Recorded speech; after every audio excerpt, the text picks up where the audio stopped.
जय माता दी। आप सभी का दिन शुभ और मंगलमय हो और माता रानी आपकी मनोकामनाओं को पूर्ण करें। आज सुनिए देवी भागवत पुराण का अध्याय 20। जब शुंभ ने सुना कि उसका छोटा भाई निशुंभ मूर्छित होकर पड़ा है, तब वह युद्ध के मैदान में आया और बाणों से समस्त देवताओं को घायल करने लगा। शुंभ के लिए कोई भी काम कठिन नहीं था। उसने तुरंत युद्ध आरंभ कर दिया। उसके इस प्रयास से संपूर्ण देवता, लोकपाल और इंद्र पराजित होकर भाग चले। अब तो शुंभ ने बलपूर्वक इंद्र की पदवी प्राप्त कर ली। कल्प वृक्ष और कामधेनु गौ सभी उसके अधिकार में आ गए। त्रिलोकी भर में उसी का नाम लेकर यज्ञ में हवन आरंभ हो गया। शुंभ ने कुबेर को भी जीतकर उनकी संपत्ति पर अपना अधिकार जमा लिया। सूर्य और चंद्रमा उसके अधीन बनकर चक्कर लगाते थे। यमराज को हराकर वह पद भी उसने अपने अधिकार में कर लिया। अपने प्रभुत्व से शुंभासुर अग्नि, वरुण और वायु सबके कार्य का स्वयं व्यवस्थापक बन गया। देवता बेचारे नंदन वन को छोड़कर पर्वतों की कंदराओं में जाकर छिप गए। राज्य छिन जाने के कारण उनकी शोभा नष्ट हो गई थी। अनअधिकारी होकर वे वनों में इधर उधर भटकने लगे। अब देवताओं का कोई भी सहायक नहीं रहा। वे निराधार, निस्तेज और नरायुध होकर समय व्यतीत करने लगे। इस स्थिति में पर्वतों की कंदराओं, जनशून्य जंगलों और नदियों की दरार में ही समस्त देवताओं का आना जाना था। स्थान भ्रष्ट हो जाने के कारण वे कहीं भी सुख से समय नहीं बिता पाते थे। महाराज, यह बिल्कुल निश्चित है कि सुख प्रारब्ध के अधीन है। अत्यंत पराक्रमी, महान भाग्यशाली, प्रचुर ज्ञानी और धनाढ्य व्यक्ति भी विपरीत समय आने पर दुख एवं दैन्य के चक्कर में पड़ जाते हैं। महाराज, काल की करामात बड़ी ही अद्भुत है। उसके प्रभाव से राज्य का अधिकारी व्यक्ति भी भिक्षुक बन जाता है। दाता को भिखमंगा, बलवान को निर्बल, पंडित को अज्ञानी तथा शूरवीर को अत्यंत कातर बना देने का श्रेय एकमात्र प्रारब्ध को ही है। 100 अश्वमेध यज्ञ करने के बाद इंद्र को स्वर्ग का सर्वोत्कृष्ट अधिकार प्राप्त हुआ था। फिर उन्हें असीम कष्ट भी भोगने पड़े। यह सब काल की ही अद्भुत करामात थी। काल की कुचेष्टा में किसी प्रकार का आश्चर्य नहीं करना चाहिए। व्यास जी कहते हैं, राजेंद्र, संपूर्ण देवता परास्त होकर भाग गए। स्वर्ग पर शुंभ का शासन प्रतिष्ठित हो गया। पूरे 1000 वर्ष तक शुंभ राज्य करता रहा। राज्य से भ्रष्ट हो जाने के कारण देवता अत्यंत चिंतित थे। उनके दुख का पार नहीं था। उन्होंने तब बृहस्पति जी के पास जाकर उनसे पूछा, गुरु, अब क्या करना चाहिए, बताने की कृपा करें। महाभाग, आप सर्वज्ञ एवं मुनियों के सिरमौर हैं। इस संकट को दूर करने के लिए उपाय करना आवश्यक है। बहुत से उत्तम उपचार हैं। हजारों ऐसे वैदिक मंत्र हैं जिनके अनुष्ठान से इच्छा पूर्ण हो जाती है। सूत्रों ने इसका स्पष्टीकरण भी किया है। सभी कामनाओं को पूर्ण करने वाले तरह तरह के यज्ञ बताए गए हैं। मुने, आप उन उपायों को काम में लेने की कृपा करें। उनकी सभी विधियां आपको विदित है। वेद में शत्रु का नाश करने के लिए जो जैसी विधि बताई गई है, अब आप उसी का समुचित रूप से अनुष्ठान करें, जिससे हमारे संकट टल जाएं। बृहस्पति जी, इस अवसर पर आपका परम कर्तव्य है कि आप दानवों का वध करने के लिए अपनी बुद्धि के अनुसार यत्न करने में तत्पर हो जाएं। यह सुनकर बृहस्पति जी कहने लगी, देवेश, वेद में प्रतिपादित सभी मंत्र प्रारब्ध के अनुसार ही फल प्रदान करते हैं। उनमें स्वतंत्रता नहीं है और न वे अकेले कुछ ही कर सकते हैं। मंत्रों के प्रधान देवता तो तुम ही लोग ठहरे, सो तुम्हें काल के प्रभाव से नाना प्रकार के कष्ट भोगने पड़ रहे हैं। ऐसी स्थिति में मैं क्या उपाय कर सकूंगा? यज्ञों में इंद्र, अग्नि और वरुण आदि देवताओं के लिए यजन किया जाता है। वे स्वयं तुम सब के सब विपत्ति में पड़े हुए हो। फिर यज्ञ क्या कर सकेंगे? होनी तो अवश्य होकर ही रहती है, उसे कोई टाल नहीं सकता।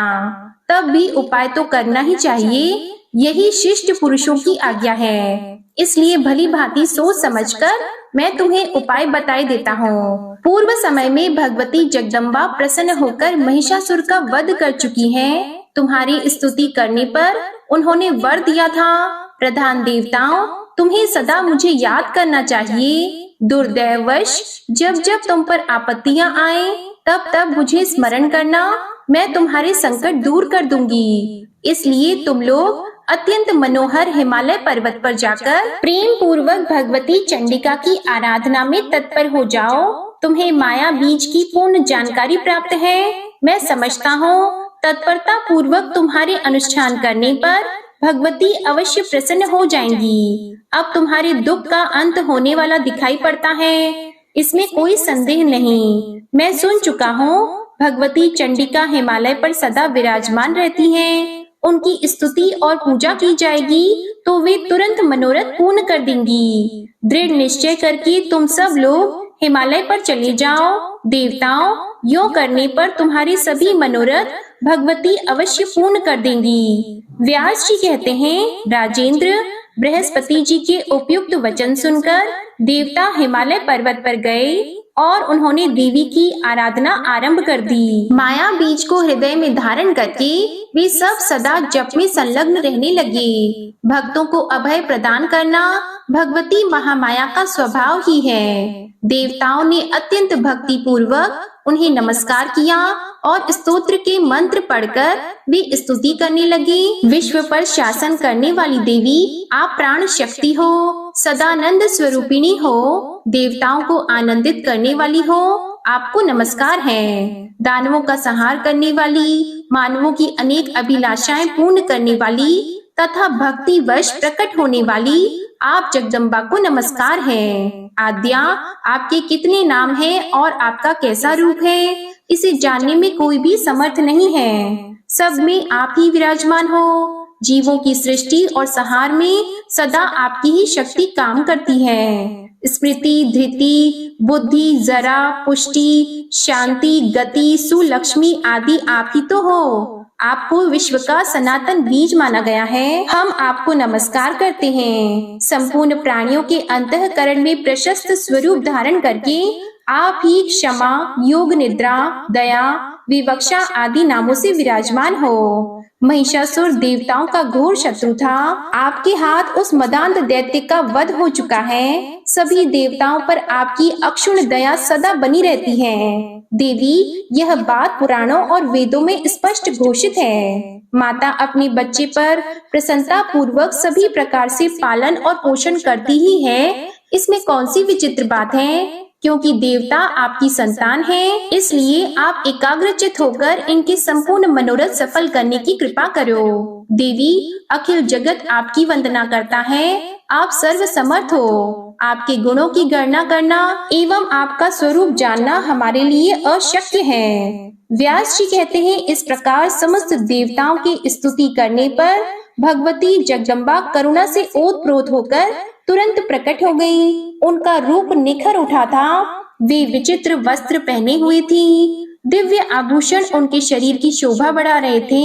गले में अद्भुत हार था और वे दिव्य चंदन से चर्चित थीं। उनमें ऐसी सुकुमारता थी कि जगत मोहित हो जाए। उन्हें सभी शुभ लक्षण सुशोभित कर रहे थे। देवताओं के देखने में वे अद्वितीय स्वरूपिणी प्रतीत हुईं। उन्होंने ऐसा दिव्य रूप धारण कर रखा था जिससे जगत को मोहित करने वाले भी मोह में पड़ जाएं।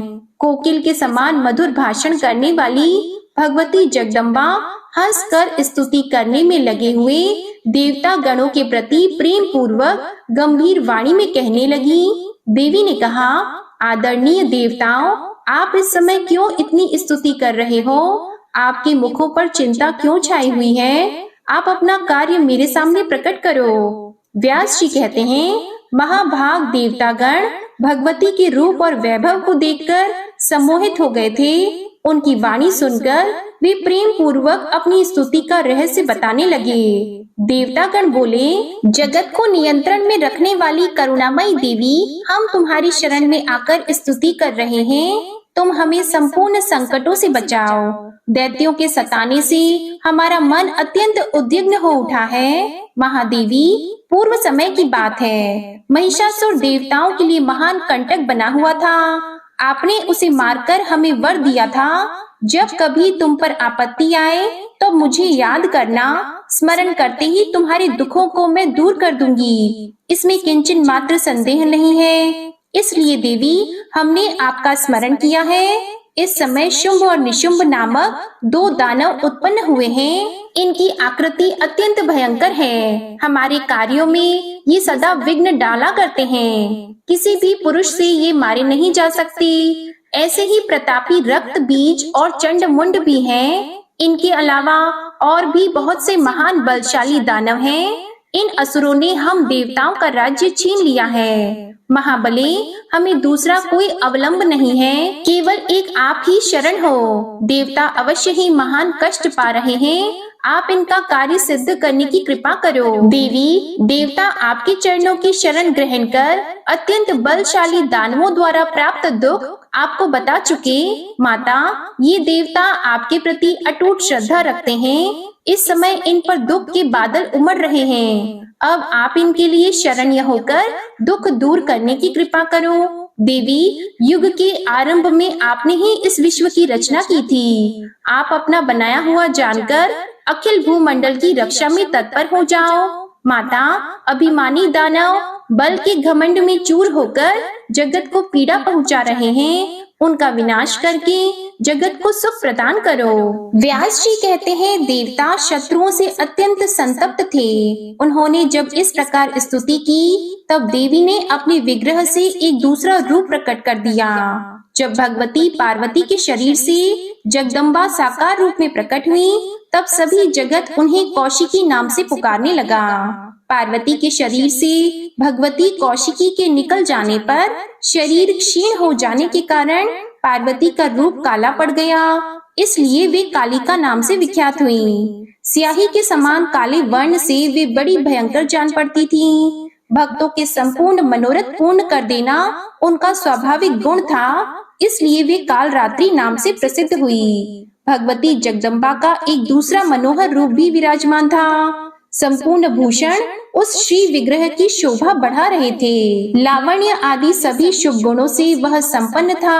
इसके बाद भगवती जगदम्बा हंसकर देवताओं से कहने लगी, अब आप लोग निर्भय होकर अपने स्थान पर विराजमान रहो। मैं शत्रुओं का संहार कर डालूंगी। आपका कार्य सम्यक प्रकार से संपन्न करने के लिए मैं सम्रांगण में विचरूंगी। आपको सुखी बनाने के लिए शुंभ और निशुंभ आदि सभी दानवों का मैं वध कर दूंगी। इस प्रकार कहकर बल के अभिमान से भरी हुई भगवती कौशिकी सिंह पर सवार हुई और शत्रु के नगर की ओर चल पड़ी। उन्होंने काली को भी साथ चलने का आदेश दिया। कालिका सहित भगवती जगदम्बा नगर के सन्निकट जाकर जिधर से हवा आ रही थी वहीं ठहर गई और उन्होंने जगत को मोहित करने वाला संगीत आरंभ कर दिया। उस सुमधुर गान को सुनकर पक्षी और मृग तक मोहित हो गए। आकाश में रहने वाले देवताओं का मन प्रसन्नता से खिल उठा। शुंभ के दो सेवक थे जिनके नाम थे चंड और मुंड। उस समय वे दोनों भयंकर अनुचर स्वतंत्रता पूर्वक विचर रहे थे। वे वहां आए और उन्होंने देखा दिव्य स्वरूप धारिणी भगवती जगदम्बा गा रही है। उन्होंने कालिका को अपने सामने स्थान दे रखा था। दिव्य रूपा उन भगवती जगदम्बा को देखकर चंड और मुंड महान आश्चर्य में पड़ गए। राजेंद्र, तब वे उसी क्षण शुंभ के पास चल पड़े। उस समय दानवराज शुंभ अपने घर पर था। उसके पास पहुंचकर चंड और मुंड ने मस्तक झुकाकर प्रणाम किया। साथ ही मधुर वाणी में कहा, राजन, कामदेव को भी मोहित करने की योग्यता रखने वाली एक सुंदरी स्त्री हिमालय पर्वत से निकली है। सिंह उसकी सवारी का काम कर रहा है। उसमें सभी शुभ लक्षण वर्तमान है। ऐसी उत्तम स्त्री देवलोक अथवा गंधर्व लोक में भी मिलनी असंभव है। जगत भर में कहीं भी ऐसी स्त्री को न तो देखा है और न सुना ही है। राजन, वह ऐसा सुंदर गाना गाती है जिसे सुनकर सभी जन मुग्ध हो जाते हैं। उसके सुमधुर स्वर से मोहित हुए मृग सदा उसके पास बने रहते हैं। महाराज, वह किसकी पुत्री है और उसके यहाँ आने का क्या कारण है? इस विषय की जानकारी प्राप्त करके आप उसे अपने पास स्थान दीजिए। वास्तव में यह कामिनी आपके योग्य है। उसकी आंखों से कल्याण टपक रहा है। उसका पता लगाकर आप अपने घर ले आए और उसे पत्नी बनाने की कृपा करें। यह निश्चित है कि उसके समान किसी दूसरी सुंदरी स्त्री का होना जगत में नितांत असंभव है। राजन, देवताओं के संपूर्ण रत्नों पर आपका अधिकार हो चुका है। महाराज, फिर इस सुंदरी स्त्री को अपनाने में आप क्यों उदासीन हैं? राजन, आपने इंद्र से बलपूर्वक ऐश्वर्यपूर्ण ऐरावत हाथी, पारिजात वृक्ष और उच्च श्रवा घोड़े आदि छीन लिए हैं। राजन, ब्रह्मा का अद्भुत विमान रत्नमय है। राजहंस के चिन्ह वाली ध्वजा उस पर फहरा रही है। ऐसे दिव्य विमान को आपने बलपूर्वक अपने अधिकार में कर लिया है। राजन, पद्मा नामक निधि आप कुबेर से छीन लाए हैं। वरुण का शुभ्र छत्र आपने हठ पूर्वक ले लिया है। राजेंद्र, आपके भाई निशुंभ से वरुण की मुठभेड़ हुई थी। वरुण हार गया, तब से उसका पाश भी निशुंभ के पास ही सुशोभित है। महाराज, आपके भय से समुद्र ने, जिसके कमल कभी कुमलाते नहीं, ऐसी माला तथा तरह तरह के रत्न आपको भेंट किए हैं। राजन, मृत्यु की शक्ति और यमराज के अत्यंत भयंकर दंड पर भी आपका अधिकार है। उन्हें पराजित करके आपने उनको छीन लिया है। आपके पराक्रम का कहाँ तक बखान किया जाए? समुद्र से प्रकट हुई कामधेनु गौ इस समय आपके घर पर शोभा पा रही है। राजन, मेनका प्रभृति अप्सराएं आपके अधीन रहकर सेवा करती हैं। इस प्रकार सभी श्रेष्ठ रत्नों को बलपूर्वक आपने अपने अधिकार में कर लिया है। फिर मन को मुग्ध करने वाली इस अनुपम स्त्री रत्न पर क्यों नहीं अधिकार जमाते? भूपते, आपके घर में जितने विपुल रत्न हैं, वे सभी इस सुंदरी स्त्री का सहयोग पाकर ही अपने यथार्थ रूप में परिणत हो सकते हैं। दानवराज, त्रिलोकी में कहीं भी ऐसी सुंदरी स्त्री नहीं है।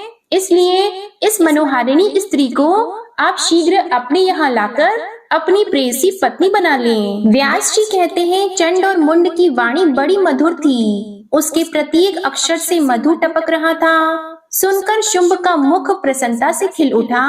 उसने अपने पास बैठे हुए सुग्रीव से यूं कहा, सुग्रीव, तुम बड़े बुद्धिमान हो। दूत बनकर जाओ, इस कार्य को संपन्न करो। वहां जाकर इस प्रकार बातचीत करनी चाहिए जिससे वह सुंदरी यहाँ आ जाए। श्रृंगार रस के पारगामी विद्वान कहते हैं कि स्त्रियों के विषय में कार्यकुशल दूत को साम और दाम, इन दो उपायों का प्रयोग करना चाहिए। भेद नीति का प्रयोग करने पर रसाभाव दोष उत्पन्न हो जाता है। दंड नीति का प्रयोग करने पर तो रस की सत्ता ही सर्वथा चौपट हो जाती है। इसलिए विवेकी जन इन दोनों उपायों को दूषित ठहराते हैं। दूध, साम और दाम, इन दो उपायों को ही प्रमुख मानकर इनका प्रयोग करना चाहिए। वाक्यों में मधुरता और नम्रता भरी होनी चाहिए। इन उपायों का प्रयोग करने पर कौन कामिनी स्त्री वश में नहीं आ सकती? उसकी बात को सुनकर दूत ने जो कुछ भी कहा, इसका वर्णन आप अगले अध्याय में सुनेंगे। अब आप सुनिए दुर्गा चालीसा पाठ।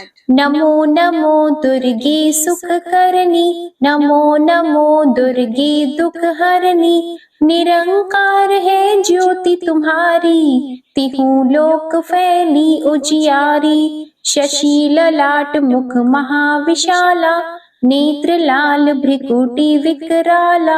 रूप मातु को अधिक सुहावे, दर्श करत जन अति सुख पावे। तुम संसार शक्ति ले कीना, पालन हेतु अन्न धन दीना। अन्नपूर्णा हुई जगपाला, तुम ही आदि सुंदरी बाला। प्रलय काल सब नाशनहारी, तुम गौरी शिव शंकर प्यारी। शिव योगी तुम्हारे गुण गावे, ब्रह्म विष्णु तुम्हें नित ध्यावे। रूप सरस्वती को तुम धारा, दे सुबुद्धि ऋषि मुनिन उबारा। धरयो रूप नरसिंह को अम्बा, परगट पई फाड़ कर खम्बा। रक्षा करी प्रहलाद बचायो, हिरण्याक्ष को स्वर्ग पठायो, लक्ष्मी रूप धरो जग माही, श्री नारायण अंग समाही। क्षीर संधु में करत विलासा, दया सिंधु दीजे मन आसा। हिंगलाज में तुम्ही भवानी, महिमा अमित न जात बखानी। मातंगी अरु धूमावती माता, भुवनेश्वरी बगला सुखदाता। श्री भैरव तारा जगतारिणी, छिन्न भाल भव दुख निवारिणी। के हरि वाहन सोह भवानी, लांगुर वीर चलत अगवानी। कर में खप्पर खड़ग विराजी, जाको देख काल डर भाजी। सोहे अस्त्र और त्रिशूला, जाते उठत शत्रु ही शूला।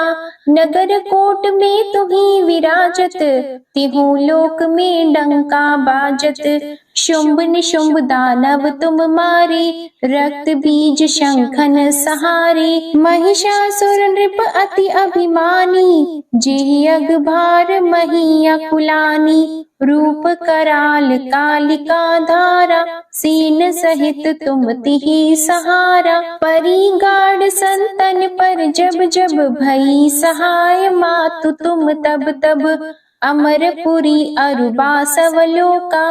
तब महिमा सब रहे अशोका, ज्वाला में है ज्योति तुम्हारी। तुम्हें सदा पूजे नर नारी, प्रेम भक्ति से जो यश गावे। दुख दारिद्र निकट नहीं आवे, ध्यावे तुम्हें जो नर मन लाई। जन्म मरणता को छुट जाई, जोगी सुर मुनि कहत पुकारी। योग न हो बिन शक्ति तुम्हारी, शंकर आचार्य तप कीनो। काम अरु क्रोध जित सब लीनो, निश दिन ध्यान धरो शंकर को। काहु काल नहीं सुमिरो तुमको, शक्ति रूप कामर मन पायो। शक्ति गई तब मन पछतायो, शरणागत हुई कीर्ति बखानी। जय जय जय जगदम्बा भवानी, भई प्रसन्न आदि जगदम्बा। दई शक्ति नहीं कीन विलंबा, मोको मातु कष्ट अति घेरो। तुम बिन कौन हरे दुख मेरो, आशा तृष्णा निपट सतावे। मोह मदादिक सब बिनशावे, शत्रुनाश कीजे महारानी। सुमिरो एक चित तुम्हें भवानी, करो कृपा हे मातु दयाला। रिद्धि सिद्धि दे करहु निहाला, जब लगी ज्यों दया फल पाऊं। तुम्हरो यश मैं सदा सुनाऊं, दुर्गा चालीसा जो कोई गावे। सब सुख भोग परम पद पावे, देवी दास शरण निज जानी। करहु कृपा जगदम्बा भवानी। श्री दुर्गा चालीसा समाप्त होती है। प्रेम से बोलिए माँ अम्बे की जय। आपको आज की कथा पसंद आए तो वीडियो को लाइक कीजिएगा, शेयर कीजिएगा, कमेंट में माँ भगवती की जय लिखिएगा और चैनल को भी सब्सक्राइब करिएगा। इसी के साथ आज आप हमारे चैनल पर माँ कात्यायनी की व्रत कथा, दुर्गा सप्तशती का पाठ और गुरुवार की व्रत कथा भी जरूर सुनिएगा। प्रेम से बोलिए जय माता दी।